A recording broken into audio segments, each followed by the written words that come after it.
stories. Welcome back to another quiet moment with me, Serafina.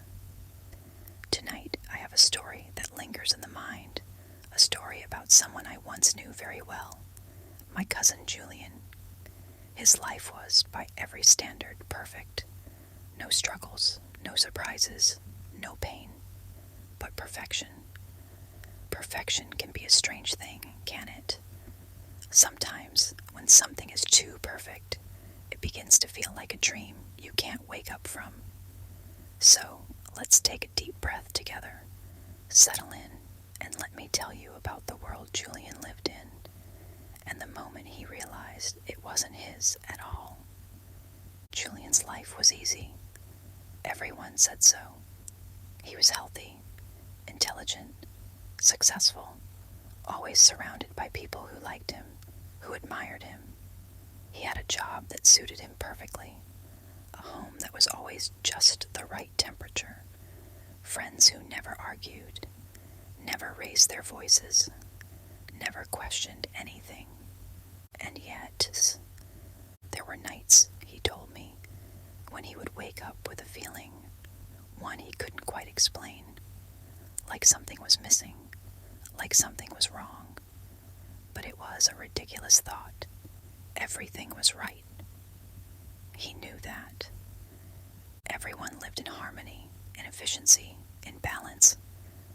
That's what they were told from the time they could understand language. Happiness is stability. Stability is happiness, and Julian was happy, wasn't he? But then there was that day, that small moment when something shifted. It was a conversation. He had been at work, his job, where everything was smooth, efficient, productive. Every morning he was given a list of tasks, carefully curated for his skills. Every evening he left knowing he had contributed exactly what was expected of him. But that day, there was a mistake. A coworker, a woman he barely knew, had been reassigned.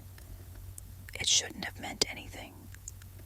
People moved all the time, but there was something about the way she looked at him before she left, something almost desperate, like she wanted to say something but couldn't.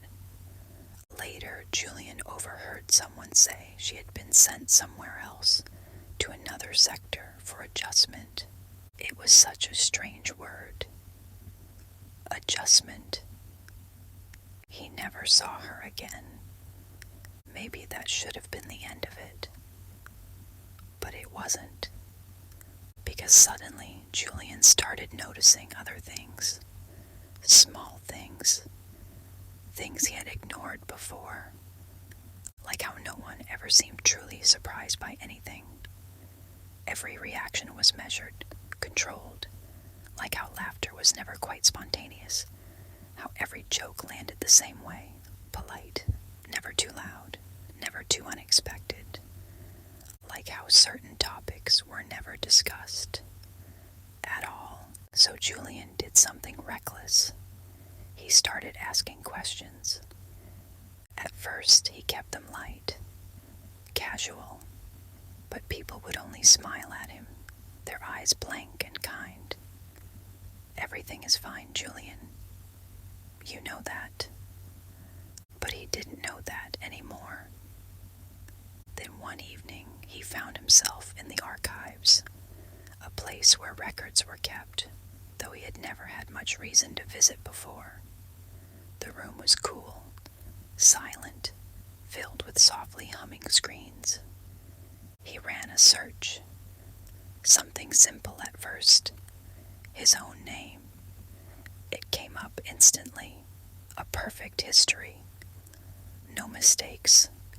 No gaps. Then he searched for the woman who had been reassigned. Nothing. Not moved. Not transferred. Nothing. As if she had never existed.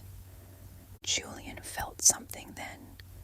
Something deep in his stomach. Fear. But he wasn't supposed to feel fear. was nothing to be afraid of.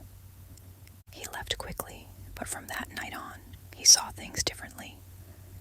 The city, the people, the way every day was carefully managed. It was all so clean, so controlled, so predictable. And then he started noticing the others, the ones like him. They never spoke about it, not directly, but sometimes, in passing, he would catch their eyes, and there would be something there, a flicker of recognition, a silent understanding. One day, a man slipped him a note, no more than a scrap of paper pressed quickly into his palm. Julian took it home, unfolded it carefully. It had only 4 words. Do you remember before? The question haunted him. Before what? And then, as if someone had been watching, waiting for him to ask too many questions, he was reassigned. It was subtle. No one told him outright. Just small changes. His schedule shifted. His assignments altered. Certain people stopped speaking to him. He had always known that things worked so well because everything was balanced, structured. But now he understood the unspoken rule.